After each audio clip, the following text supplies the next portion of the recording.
Over 32 million players have played Palworld in its first year. Jordan Miller over VGC, the game, which entered early access in January last year, has seen more than 32 million players across Steam, Xbox, and PlayStation.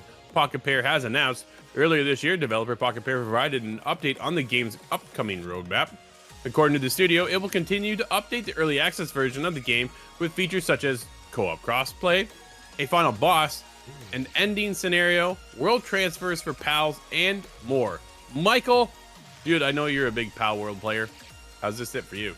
Yeah, this is fantastic news, right? Very excited to see where this game goes. Curious to see kind of, what is next. I know you kind of hit on those, but those sound like game-ending scenarios, right? Like, hey, here's your final boss.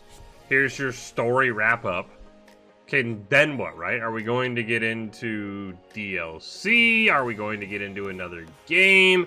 I'm kind of curious because it's kind of seeming like we're winding down for Palworld, and I'm curious what is next.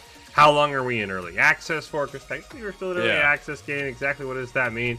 Nintendo's been trying to shut it down. Doesn't sound like that's going to work. So I'm just curious, Drew, what's next for Pockerpair? If we've got our final boss coming this year, we've got our ending scenario coming this year. Is it DLC? Is it Palworld 2? I don't know, Drew. Is this enough to get you in, though? No, it's not for me. I've tried it. I know. Dude, I've tried.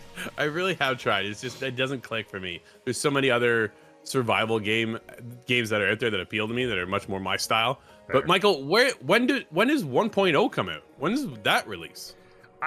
That's the one thing, right? As much as I love this game, I can't defend them being in early access for this long. I would assume 1.0's got to come when the story wraps up, Drew, or it's going to be one of those games that's in early access forever.